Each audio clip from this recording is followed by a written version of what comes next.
Assalamualaikum warahmatullahi taala wabarakatuh. Baiklah, nama saya Widya Andriani, Prodi Ilmu Komputer semester 3. Di sini saya akan mempresentasikan tentang operasi unit kontrol.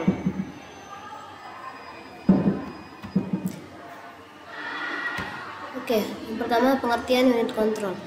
Unit kontrol atau unit kendali adalah salah satu bagian dari CPU yang bertugas untuk memberikan arahan atau kendali atau kontrol terhadap operasi yang dilakukan di bagian ALU di dalam CPU tersebut. Atau unit kontrol juga adalah bagian CPU yang menyebabkan fungsi komputer dapat tercapai. Output dari CPU ini akan mengatur aktivitas dari bagian lainnya dari perangkat CPU tersebut. Adapun tugas unit kontrol yaitu mengatur dan mengendalikan alat-alat input dan output, mengambil instruksi-instruksi yang dari memori utama, mengambil data dari memori utama kalau diperlukan oleh proses, mengirim instruksi ke ALU bila ada permintaan aritmatika atau perbandingan logika serta mengawasi kerja, dan menyimpan hasil proses ke memori utama. Adapun di samping tugas yang tadi, CPU juga memiliki tugas dasar, yakni pengurutan dan eksekusi. Pertama, pengurutan. Di pengurutan ini di mana unit kontrol menyebabkan prosesor menuju sejumlah operasi mikro dalam urutan yang benar, yang didasarkan pada program yang sedang dieksekusi. Tugas yang kedua yaitu eksekusi. Di bagian eksekusi ini, unit kontrol menyebabkan setiap operasi mikro dilakukan. Struktur kontrol unit. Struktur kontrol unit ada 4. Pertama, input unit, yakni perangkat keras komputer yang berfungsi sebagai alat untuk memasukkan data atau perintah ke dalam komputer. Yang kedua, Arithmetic and Logical Unit atau ALU. ALU ini adalah salah satu bagian atau komponen di dalam sistem komputer yang berfungsi melakukan operasi atau perhitungan aritmatika dan logika, di mana hasil dari perhitungan di dalam ALU itu disimpan ke dalam sebuah memori. Yang ketiga yaitu memori atau storage unit. Memori ini terbagi menjadi dua, yaitu memori internal sama memori eksternal. Memori internal itu berupa RAM yang berfungsi untuk menyimpan program yang kita olah untuk sementara waktu. Dan yang kedua itu ROM, yaitu memori yang hanya bisa dibaca dan berguna sebagai penyedia informasi pada saat komputer pertama kali dinyalakan. Struktur kontrol unit dan keempat yaitu output unit. Output unit adalah perangkat keras komputer yang berfungsi untuk menampilkan keluaran sebagai hasil pengolahan data.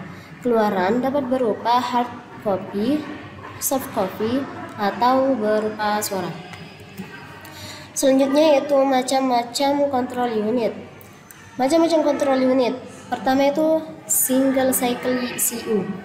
Proses di single cycle CPU ini hanya terjadi dalam satu clock cycle. Artinya setiap instruksi ada pada satu cycle. Maka dari itu tidak memerlukan state. Dengan demikian, fungsi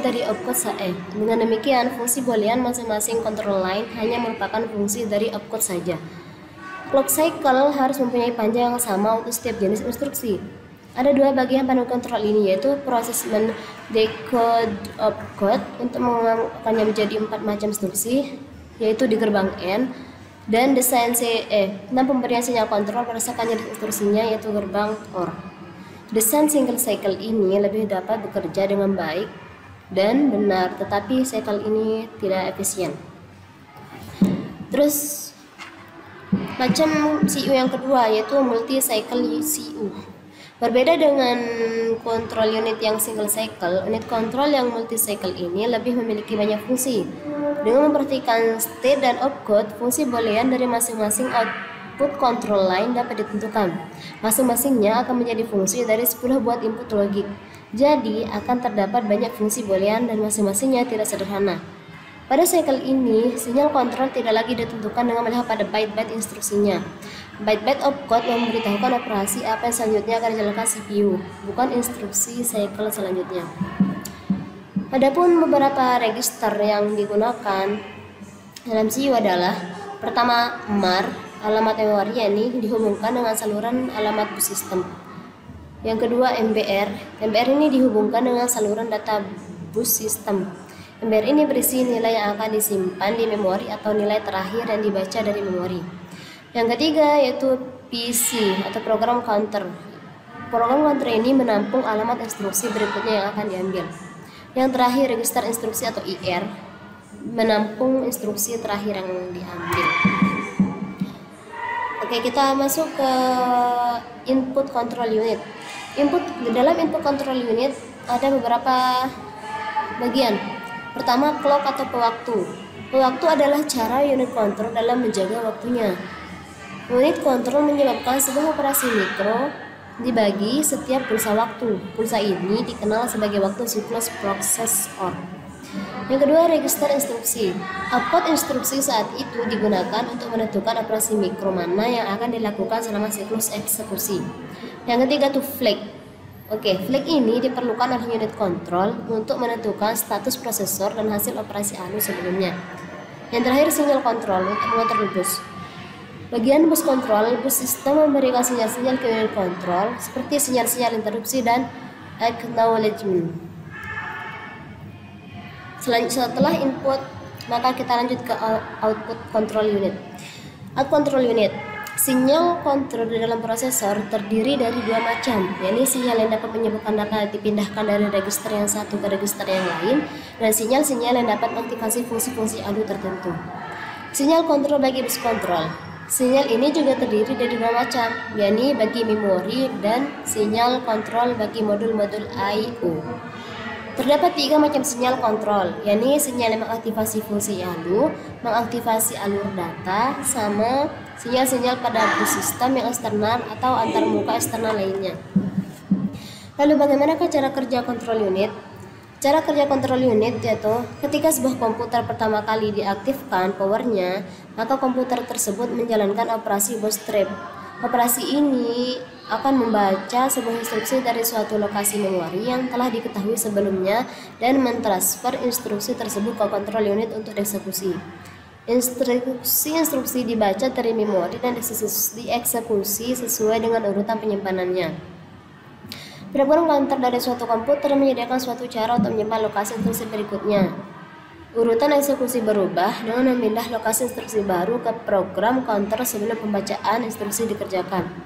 Suatu instruksi terdiri dari tiga, yaitu subjek, yaitu komputernya sendiri, verb, sama objek. Yang mana objek berfungsi untuk mengidentifikasi nilai data atau lokasi memori. Terus setelah itu, ketika instruksi diterima oleh kontrol unit, operation code akan mengaktifkan utara logic untuk mengeksekusi instruksi-instruksi tersebut. Satu eksekusi program terdiri dari beberapa instruksi cycle yang menjadi komponen penyusun dari program tersebut. Sedangkan untuk setiap instruksi cycle terdiri dari beberapa subcycle lagi seperti stage cycle, indirect cycle, executed cycle, dan interrupt cycle. Di mana setiap subcycle ini disusun dari beberapa perintah dasar yang disebut microoperation. Selanjutnya operasi mikro. Operasi mikro pertama, CLU, unit kendali logika. CLU bertugas untuk mengatur seluruh aktivitas perangkat keras dalam komputer. CLU ini bertugas untuk meng-fetch suatu instruksi dari memori, memberi kode, menentukan sumber dan tujuan data, mengeksekusi operasi yang dilakukan. Instruksi mikro merupakan operasi primitif tingkat rendah yang bertindak secara langsung pada sirkuit logika suatu komputer dan mengatur fungsi-fungsi sebagai berikut. Yang fungsi pertama yaitu membuka atau menutup satu gerbang dari sebuah register ke sebuah bus. Yang kedua, mentransfer data sepanjang bus. Yang ketiga, memberi sinyal-sinyal kendali seperti read. Yang keempat, mengirimkan sinyal-sinyal waktu. Yang kelima, menunggu sejumlah periode waktu tertentu. Yang keenam, menguji byte-byte tertentu dalam sebuah register. Lalu bagaimanakah perancangan CLU? Terdapat dua pendekatan dalam perancangan CLU, yaitu hardware atau random logic sama microprogramming control. Yang pertama, hardware atau random logic. Sejumlah gerbang atau gate, counter, dan register saling dihubungkan untuk menghasilkan sinyal-sinyal kendali. Terus, microprogramming control dibentuk serangkaian instruksi mikro yang disimpan dalam sebuah memori kendali dalam CLU. Waktu yang diperlukan dan sinyal kendali yang dihasilkan di dalam dengan menjalankan suatu program mikro. Micro instruction decoder menghasilkan dan mengeluarkan microder yang didasarkan pada mikrokonstruksi dan opcode instruksi yang akan dijalankan. Yang terakhir, sequencer menyingkronkan aktivitas dari komponen unit kontrol. di mana sequencer ini adalah inti atau jantung dari unit kontrol itu sendiri. Dia mempunyai dua mode operasi yang berbeda, yaitu operasi biasa sama startup mesin. Selama operasi biasa, sequencer menghasilkan sinyal kontrol yang mengatur unit kontrol. Sedangkan selama startup mesin, unit kontrol memunculkan dan menandai berbagai macam register. Komponen-komponen pokok kontrol unit microprogrammer. Ada beberapa komponen pokok kontrol unit microprogrammer, yakni instruction register yang berfungsi untuk menyimpan instruksi register mesin yang dijalankan, terus control store yang berfungsi untuk semua instruksi mesin, startup mesin, dan memproses interrupt. Yang tiga, address computing circuiting yang menentukan alamat control store. Yang keempat, microprogramment counter yang menyimpan alamat dari mikrokonstruksi berikutnya. Yang selanjutnya, micro instruction buffer yang berfungsi untuk menyimpan mikro instruksi tersebut selama dieksekusi. Dan yang terakhir, micro instruction decoder yang menghasilkan dan mengeluarkan microorder yang didasarkan pada mikro instruksi dan opcode instruksi yang akan dijalankan.